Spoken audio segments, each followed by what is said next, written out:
Good morning, Tammy. Hi, How are you? I'm okay. It's a bit of a crazy day today.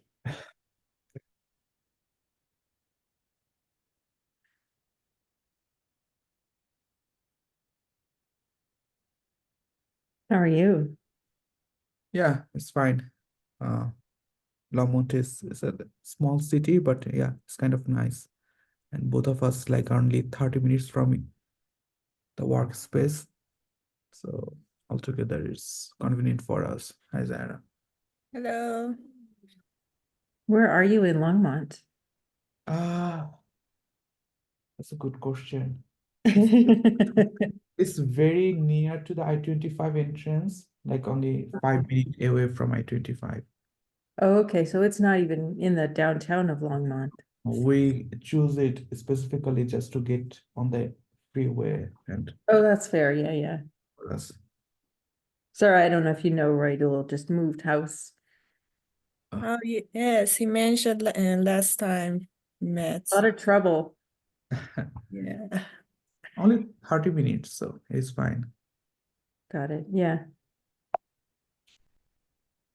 So, Tammy is a different topic, but I registered for that workshop GISA, I think. Did you? Okay. Yeah, Okay. I'm planning to go there. So just Great. Okay. And did you that they're gonna ask you to pay? When did you register? I registered 2 days before, but I just wanted to let you know Okay. before the Okay, confirmation. let's So see if they let you in, because they wanted it last week. I didn't hear from you, so I didn't push you, but I understand, but I just registered abruptly and they said that, yeah, everything's confirmed. You just need to pay. So I'll Okay. do that and go ahead, see how So that goes. forward it to me and I'll pay with my P card, the purchasing card Oh, from the oh, university. okay. Okay, I'll do that. Thank you so much. But I think they want us to pay by today. Uh, yeah, yes, that's I true. got a message saying Yeah. I was in trouble because I didn't pay. I'm They thought I wasn't coming. So send it to me now. Okay, okay. Hello, There's Karthik. a Jane. Hi, Kartik, and Idol. Hi, he Tammy. knows that. Hi, Sarah. Hey, there's a meeting at NREL. That's what we're talking about. So I think this is just a working meeting. We can work on the board, or I can make notes on the board or something. But I think this is just to figure out what Kartik can get, how we can suck all the data from Kartik. And I think it might be most useful for Raidul and Kartik to communicate, but I don't know how we want to do this. I think this will be instructive, right? Like what? Let me start with what I did, what I have done to get data from Kartik in the past, and then we can expand upon that. So Kartik has a data dictionary that gives a list of all the variables and where they came from. Like the data source, right? And it might be useful for you to pull up the data dictionary, Kartik, so we can talk about it. Yeah, I think it's on the Google Drive as well. So I think Yeah, you can. I can do that. Probably. I Okay. have that Okay. for me. Hi, Adam. This is, I think you maybe weren't included on the messages, but we're just doing a data dig.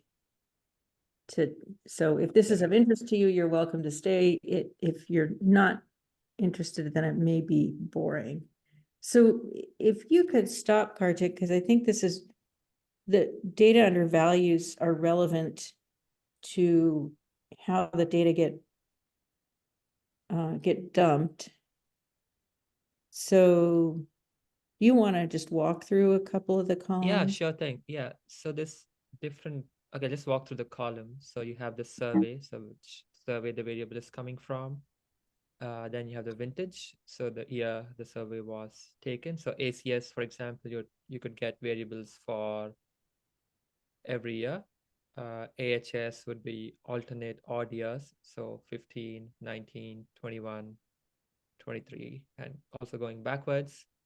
REX, for example, is only 2015, 2020. The transportation survey is 2017. So you'll find the dates in the vintage column. And the respondents, usually we do variables only at the household level. So some of the surveys have a person component. So in those cases, we usually summarize the person numbers up to the household, and then you report those. Variables, this is Karthik, just the way. when they do the person component, do they have data from each person? Is that like the census data? Correct. Okay. And Yes. then do you know which households they're in Yes. to summarize? Okay. I have never worked with the census data at that granular level, so interesting. Okay. So yeah, so for example, the ACS, right? You have a household level file and you have a person file. So the person file would have the corresponding household number plus the person number. So then you could summarize and then tag it to the household file if you wanted to. And the variable description, this is just pulled directly from the original data source, so nothing's changed. And then the values, you could see, like, for example, the access variable, so that's categorical, so that's access to the internet, and you have 3 subcategories of those. But something like the BDSP variable, it's the 6th line here, number of bedrooms, so that's continuous. So you just have the statistics here, but what we have is like just numbers for each household, right? So that's what you see here. And the way Tammy and I had worked in the past is that Tammy would request for a variable from this list. So she'd just put a tag saying yes, that she wants a particular variable. And then she would send this file to me, and then I'll be able to just read this file in, identify those variables, and then process them at the Puma level, and then send them back. So for example, let's pick a variable, like even just the access variable, right? So if Tammy wanted the access variable at the Puma level, what she would get back is the fraction of households sitting within those 3 categories. So if you call them level 1, 2, 3, you would get a fraction of households that have access and subscription, access without subscription, and no access. So it'll be like, I don't know, 0.5, 0.3, and 0.2, for examples, with the error bars associated with each of those.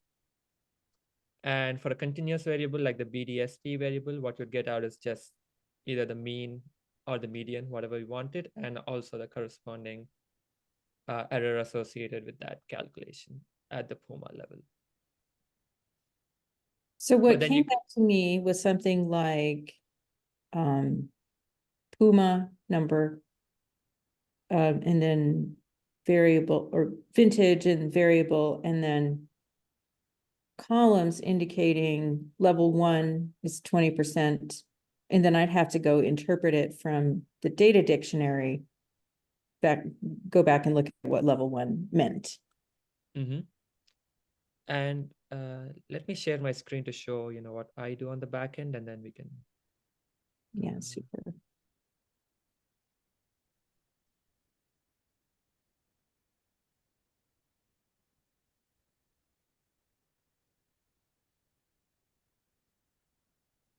So yeah, so this would be the CSV file that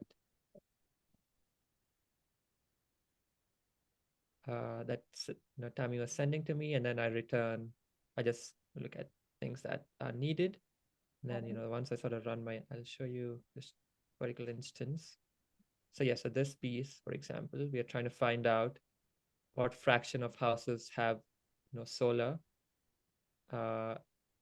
in a given state in Puma. And then once I run this code, what I get is, so I have state, I have Puma, the number of observations that were used to make this calculation, and then you get the proportion of yeses and nos.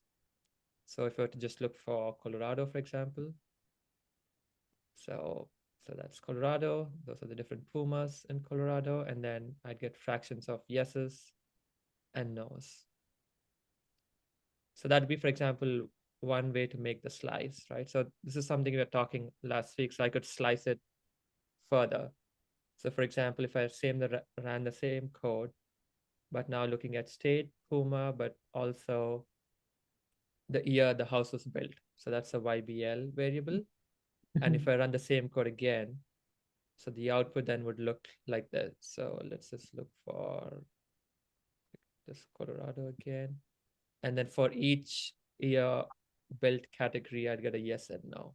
So going from 1939 all the way to 2019 when the survey was made. So for each of these categories, I'd have solar yes and no and the proportions of those. And again, so error bars associated. So yeah, so this is the slicing that I was talking about last time, where you could add more to this. You could add like race, you could add gender, and you could keep slicing it further and further, but that would show up in our error bars as well. So we do want to make a judgment at some point. Yeah. So then Kartik, I'll tell you what I've done on my end just to process the data. And it's really crude and you will do better, but I just wanted something to start with. So so let's say you gave me like 80% had solar and 30% had a house less than or older than 1950. Okay, and then in order to create cohorts, I just took those numbers for a single Puma and multiplied them. And so I said that 80% times 30% or whatever I said, 24% had a house with solar before 1950. Now you can probably slice it better with a better call. I was just doing that to create cohorts. The other thing that I did was to create numbers by merging the Puma level household numbers from the Missouri database and just multiplying them by the proportions. Yeah. And then there's you get into some weirdness if you mix and match years because the Pumas change between different years. So I think we're all using 2010 or sometimes it's called like 2012 sometimes because it's the same as 2010. 2010 Yeah. and 12 are the same. Yeah. Yeah. So we're using that level, but just so everybody knows that you can't just go hop from one vintage to another. So I think, Kartik, that you could do some more slicing that would pull out some correlations of interest, right? You would just have a different fraction. Like you would have different, the row would contain like number of households below or older than a certain year with solar, and that would be directly sliced from your data, but then the error bars get larger. And that's what I was talking about, Raidoul, is like you can't infinitely slice down because the sampling errors get larger. You can, but you just get large errors.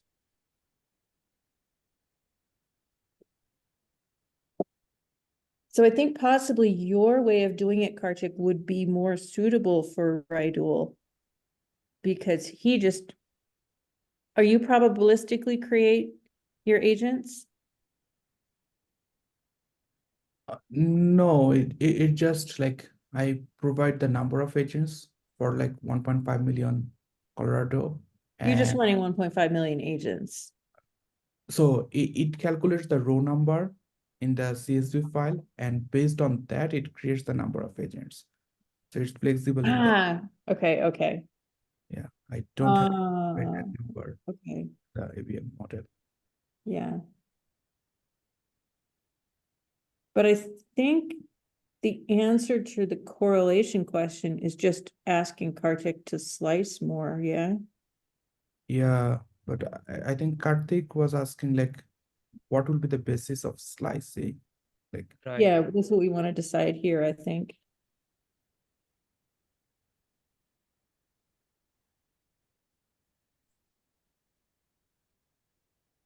So Zara, you're seeing some of the variables that your building object is tagging off of, just so you see where they come from, right?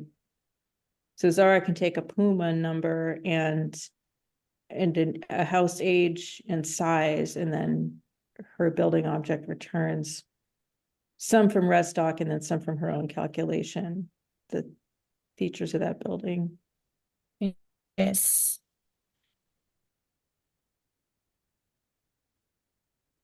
Now, you could do that from ACS Kartik, but I think what Restock has done that you haven't done is they've already kind of leveraged what's known from American Housing Survey to create a building stock. And that's like, it kind of extrapolates to year and what the codes were in that area at that time. And so we were like, why redo all that stuff? Trust NREL. But then is that like a limited set of characteristics? Like, how many characteristics does a house have in the Restock? Well, more than we believe. Okay, I Uh, see. Yeah, I was trying to see if that's exhaustive and if you could like filter down from those, or like we need a starting point somewhere, right? And then So we're filtering down matching houses by age. What is it, by age and location? by age and location and floor area. Yeah, I think we're gonna get a little jiggy with the floor area. But we'll talk about that later, Zara, but there will be some filtering. But I think that what they have done is something synthetic like what you've done, but with kind of a deep knowledge of housing. And so I'm like, we just go with that. We're not gonna, we might redo a little bit of it, but we're not gonna redo a lot, because they've done things like extrapolate the prevalence of bath fans, and so they have a lot of characteristics where, and jump in anytime and correct me, Zara, but there's no actual real house in there, but it's a house that is likely to be in that situation. Yes, exactly. And for baseline, they have about 150 housing characteristic for baseline, not just other calculation, because they have upgrades and other calculations in about 10 different upgrades. Yeah, let's not talk about the upgrades right now, because I think we have really let's just talk about baseline to begin with. The upgrades will come. But I think we want to be a little bit careful about just blanket accepting upgrades. So Raidil, what kind of data inputs would you require? Like, what is the form of data input, I guess? So currently my ABM model is working in the shape of almost like cohort model. Like we are considering in Puma, we have different cohorts. But like, for example, you have provided income like static income for at each of the Puma. So I was wondering if we can be more granular than that, so that my vision or goal is to have heterogeneous at household level characterization. But I don't think that's possible. Yeah, we cannot do heterogeneity at the household level. I mean, you can definitely slice the income by more categories. Yeah, So if but you it's want 5 or 10, we could do that, but yeah, we cannot get down to the household level. yeah, I get that point. Yeah. But is it possible, you deliver a margin of error, right? Kartik? So, Raidul, is it possible that instead of accepting those characteristics, you could populate your agents from probabilistically from the average and the margin of error, so you would just take a distribution? Sure. Yeah, of course. Does that seem reasonable? I mean, I can do that as long as we have a distribution, but Karthik will have better judgment on that, whether it will be feasible or realistic.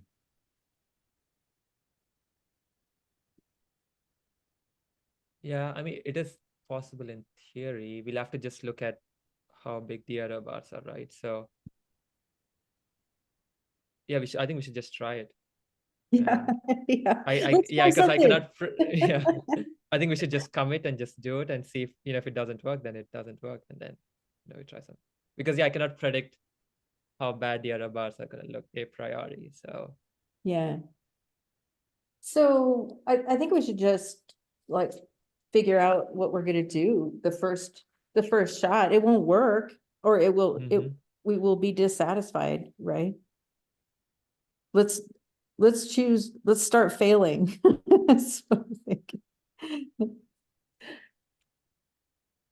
So yeah, maybe Rydell, if you could give me, I don't know, 5 or 10 different characteristics that you think are important, then we could try both methods of, you could do the Yeah, slicing method, we could try the correlation method, and I can give you both of those, and then you can see if, you're able to work with those. yeah. I have done that, but let me first get back to Tammy and have a discussion with her tomorrow, and then I'll send it to you. No, let's discuss today. Right here, we have 30 minutes left. Let's do it. Let's not wait anymore. Yeah. Okay, so I think house age, why don't we just all say what we think is important? And then, if it's too many, then we can start cutting down. Yeah.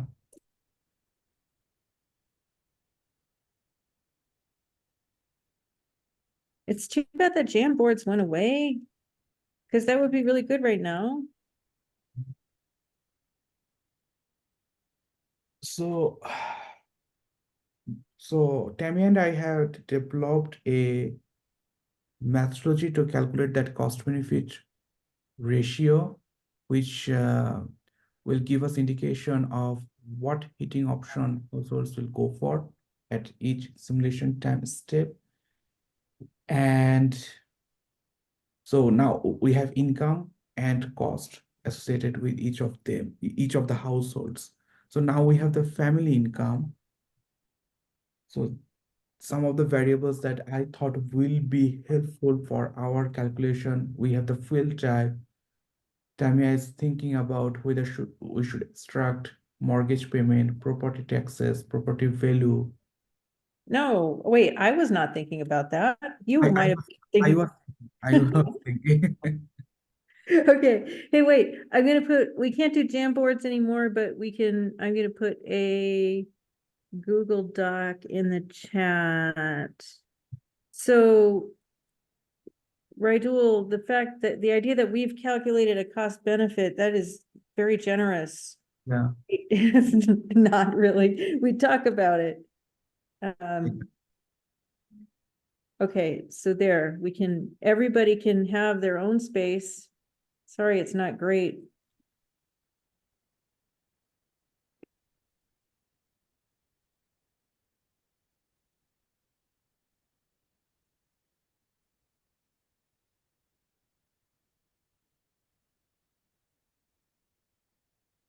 Here, I can even make a little table. Then everybody can have a space. I have a space in the table, okay.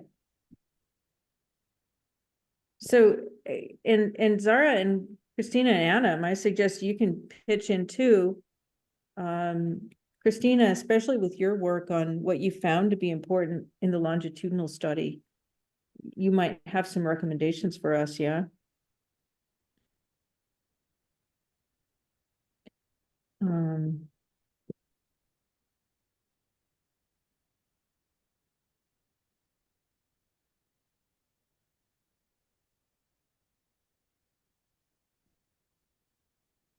Yeah, I guess one area for me that I've kind of wondered about if we're building towards an agent-based model, is this model meant to be informed by what we know from maybe more survey or case study-based work about what drives decision making, or be. is it okay? Well, so this is the challenge, right? We want to inform it with everything, but we may not have data for everything. Yes, that is a significant issue. Their limitations. I mean, the other thing that with a lot of the more like sort of social science survey based literature is you know, I don't think we're obviously not going to be able to get variables or data for things like social norms or identity based kind of more social psychological or sociological factors, because you have to do a survey to get that information. Mhm. And sometimes with effect sizes, at least from what I'm able to see in the literature, are actually pretty small too. They matter, but they Mhm. may, it's kind of a convoluted mess trying to figure out what variables have the most impacts, I guess. And sorry, you're welcome to put things in based on what you believe the building object inputs will be and what the outputs will be.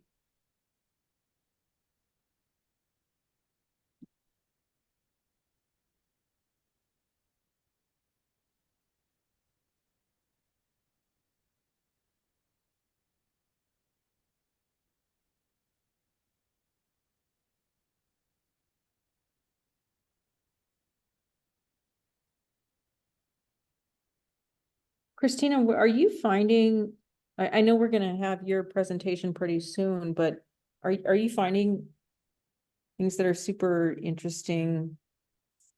I hope so. Yeah, I mean, of course.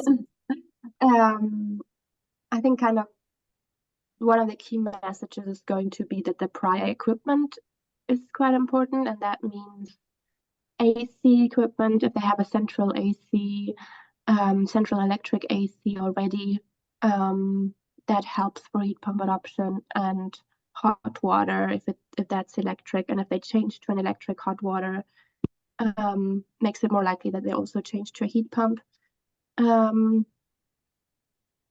Yes, mostly those electric two hot actually. water? Mhm.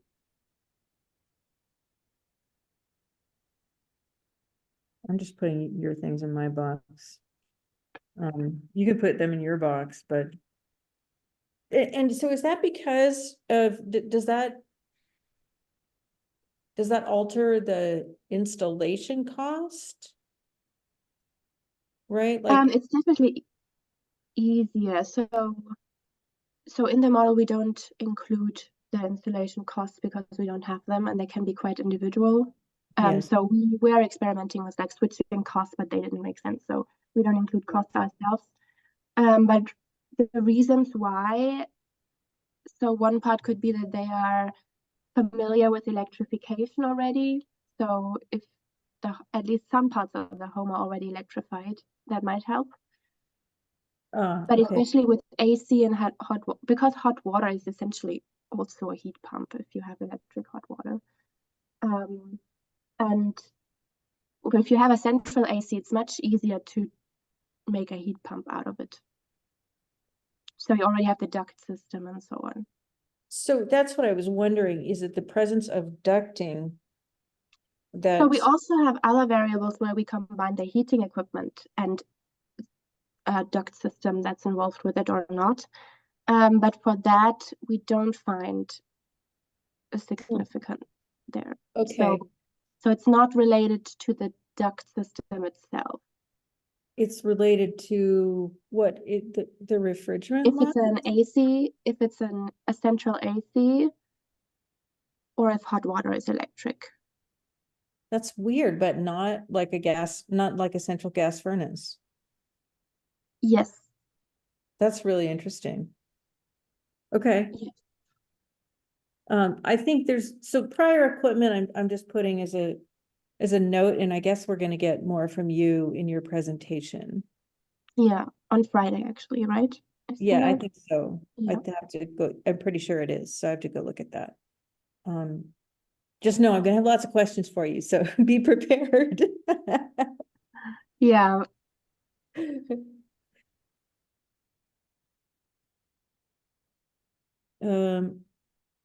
Okay. Income, heating, cooling expenditure, discomfort. So you have reported discomfort, Kartik?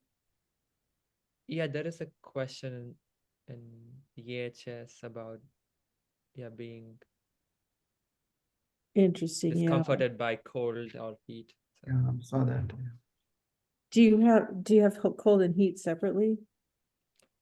the different variants of the question. So there is cold, and there is having house at an unhealthy temperature.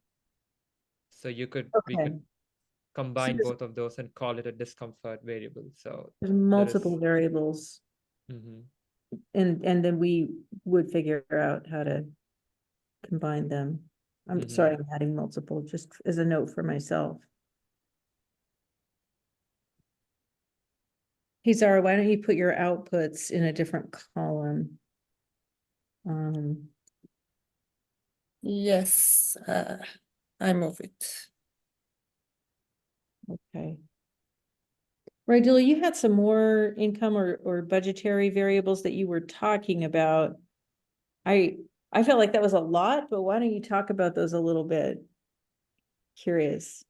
Yeah, so I totally understand that the current cost benefit calculation that we are doing is pretty generic, but if we want to get into more granularity, like we have the income, but what is the associated cost for each of those households? So I was browsing through Kartik's data set. So these are some of the costs that I found that we can extract from his data set. Like if this is the owner-based calculation, so there would be annual mortgage payment, there would be some property taxes. There is also information about what is the amount of insurance they're providing per month. What is the routine maintenance cost associated with the household, personal care cost. So just to have a more structured cost benefit analysis rather than, okay, this is the income and this is the cost associated. For now, we are considering costs associated with the heating system installation. But as the literature suggests, I was looking into other literature, they also include other related costs so as to have a more realistic representation of the buying behavior or consumer buying behavior. That was kind of my interest based on our methodological perspective. I think right there's the idea of looking at disposable income as well, right? So you could take out like food spending, like basic spending, which includes some of the things that you put in here, and then look at the true potential that households have to like invest in new resources. So yeah, I think it's a pretty valid way to look at things. Yeah, and another thing, Tammy and I, you may remember, for now the ABM model sets the indoor temperature as a static value like 68 degree Fahrenheit or something. But given that our model is the temporal model, so Kartik has also data set about like what was the set temperature at summer, at winter, night, and day variation, something like that. So I was thinking whether I should also extract those information so as to put that into the model,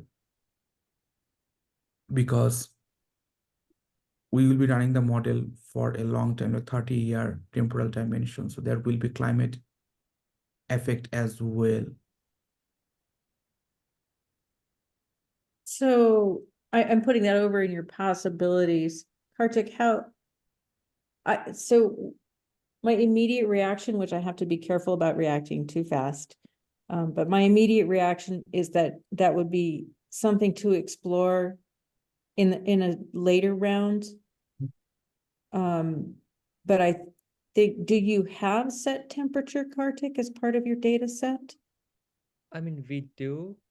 I think the only thing I'm skeptical about is like the validity of those numbers, both, when people say something, when on top of that, we are imputing those numbers. So I would, I would just be a little hesitant. I mean, in theory, we could put it in there and we could fuse it and then have the numbers, but we'll have to be really careful validating it and making sure that, we have sufficient confidence, which again, we have methods to do that. It's just that I have not explored that particular variable enough. So I would probably put it down for later, but if you really want to do it, I think we should be able to.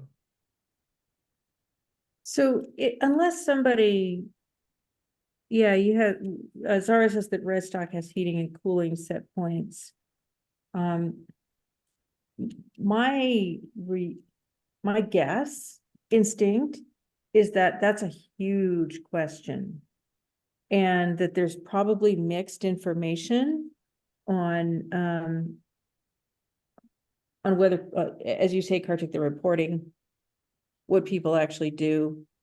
And I'm guessing if we choose to do that, which we might, and as Raidul said, it would include the ability to respond to climate change, which could be really interesting.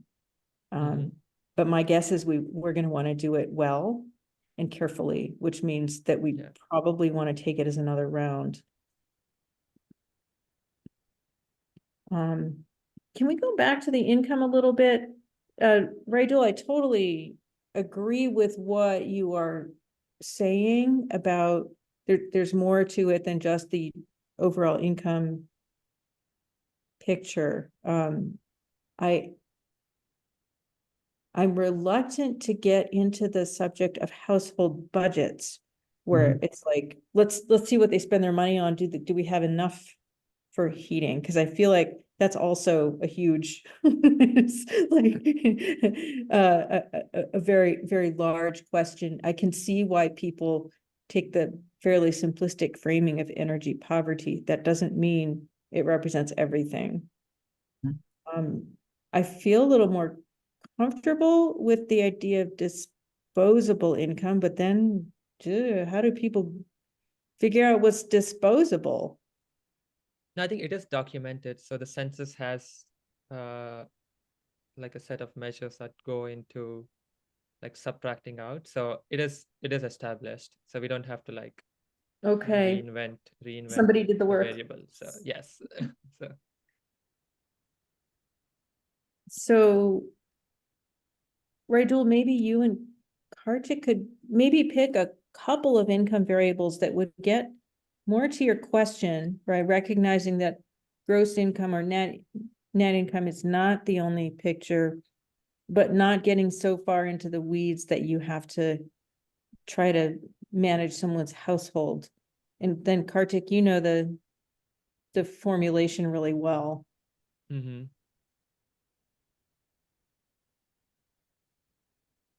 I mean, rent would be an easier thing. Rent or mortgage could be an easier thing to remove from. Okay. Oh. Yeah, do you want to put those under your inputs, Raidul? Yeah. I'm just gonna also flag renter or owner. And none of us put house type, but that was in my original.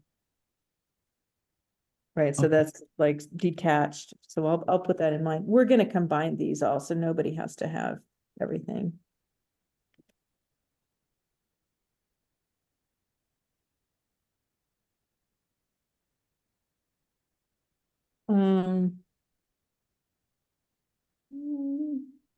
So should I say disposable expenditure, something like that? Yeah. Yeah, you could have disposable income.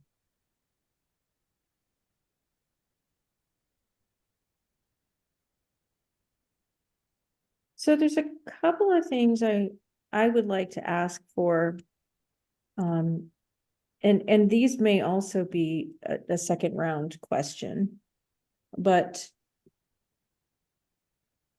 I'm curious about some of the other measures of deprivation, like hunger, because I just feel like if somebody does not have enough to eat, then or has something else that's extremely pressing, then their attention is not going to be on changing aspects of the heating system. So Kartik, what do you have for, I know you've done a lot on different kinds of deprivation. So if you could suggest only a couple that were Mhm. along that line, what would you pick? And there's definitely food related questions. So questions like, have you been skipping meals because you don't have enough money? Have you lost weight? Or do you eat less so that, children of your house can eat? All of those sort of come under the umbrella of again food insecurity. Okay, yes, So great. so that's yeah. And then you have food expenditures themselves. So like objectively, how much are people spending on food as a fraction of their, let's say, income? So there's both ways to look at it. And then similarly for transportation as well, right? So yeah, there's similar questions for transportation. So there's food, transportation, housing. I think those are the three other areas that I've been sort of digging into. Mhm. And all of them sort of fall in the similar realm of being linked to one another. So those are the big ones that you would pick in terms of other stresses that people are experiencing. Correct. Gosh, it's so interesting. Like I'm also working on the well-being framing with Ellison. And when like the way that people frame well-being is so different from this, right? It's like, am I cold? Can I get places? Can I eat? And I realize Mhm. that some of those are in like the bottom tier of the pyramid, right? But that just seems really, really challenging. Okay, Wait, do you think that is different from how you and Ellison have been thinking about this?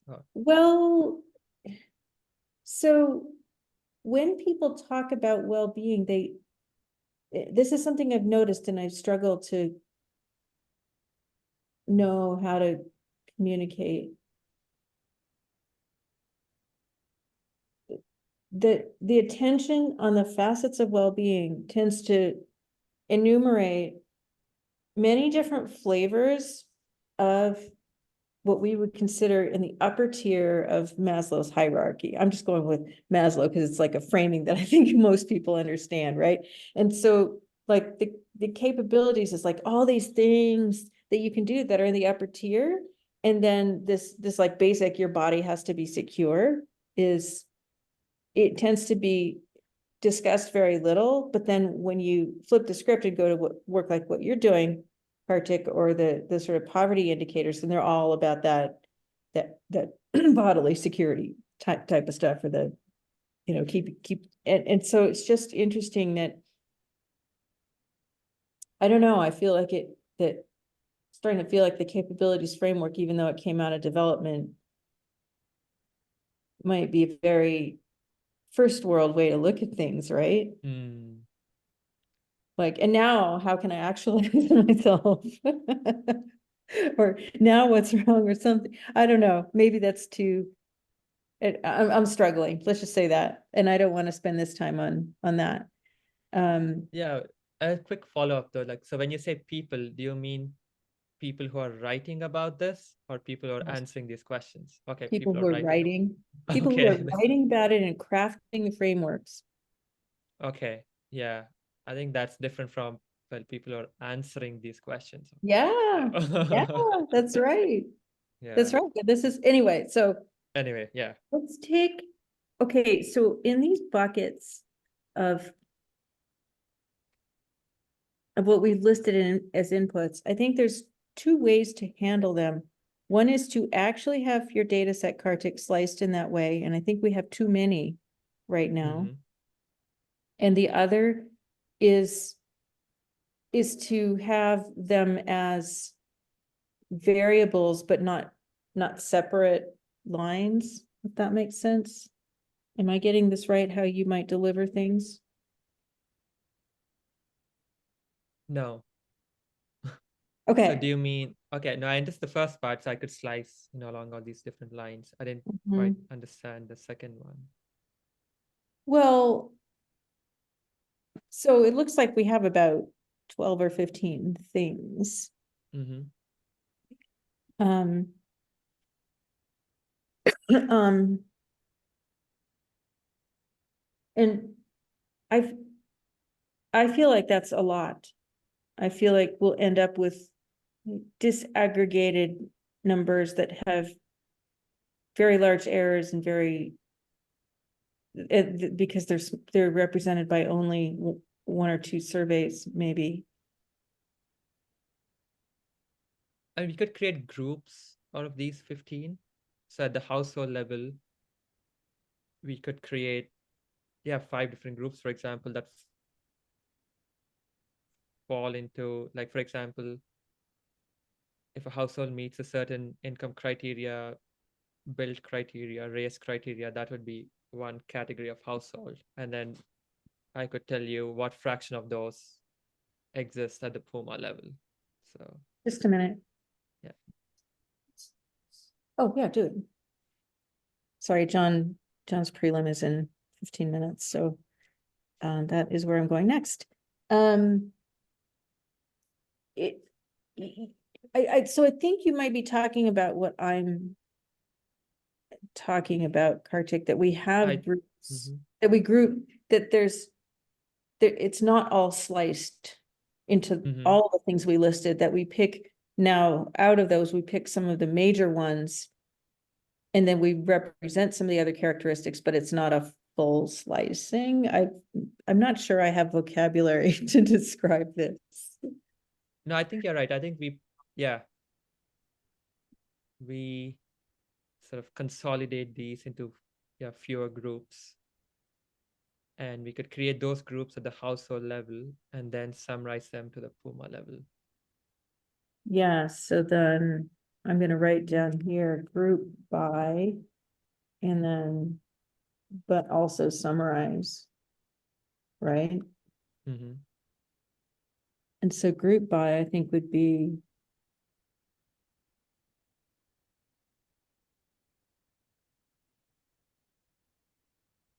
does 5 feel like the approximate right number to group by? Why not? 5 groups. I think we just have to do it. It's 5. it's like, okay, 2, 5, or 10. Pick one of those. Let's go with 5. Yeah, see, that's approximate mid-range. Okay, so then in here, let's put some stars. Right, like I think we really have to do age of house because the houses are very different.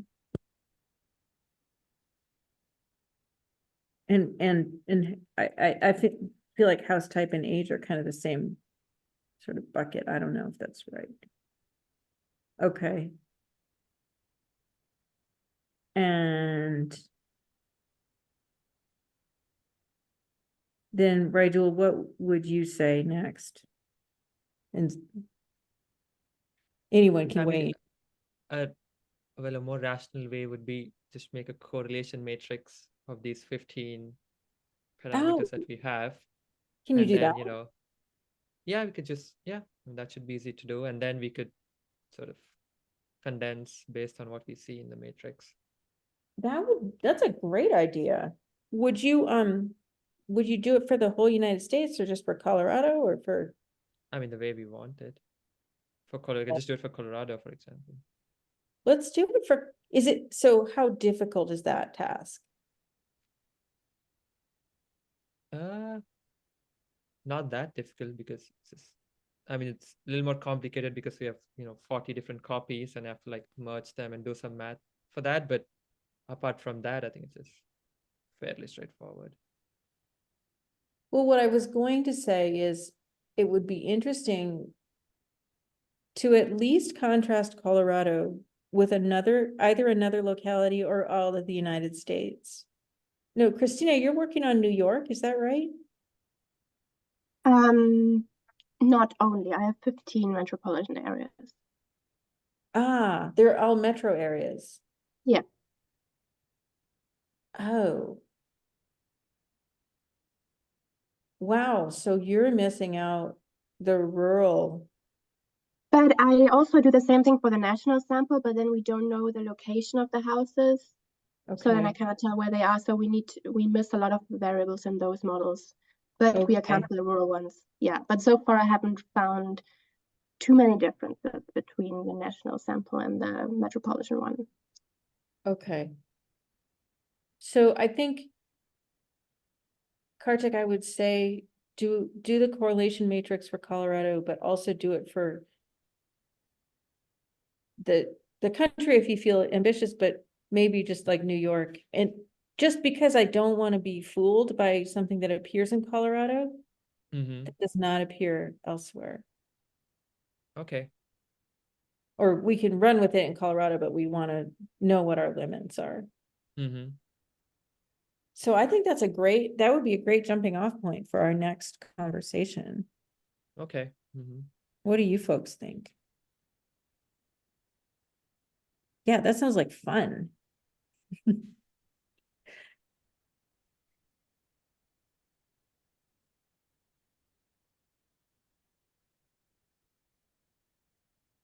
Okay, I gotta go shortly.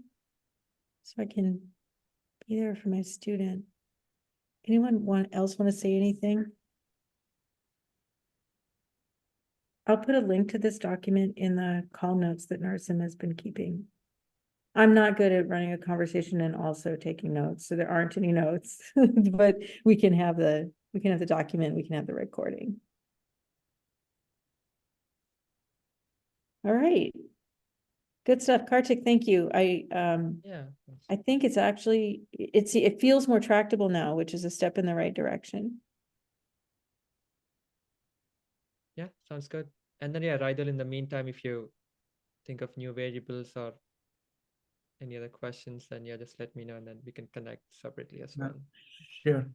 Thank Yeah, you. and it could be that you guys can communicate offline too, if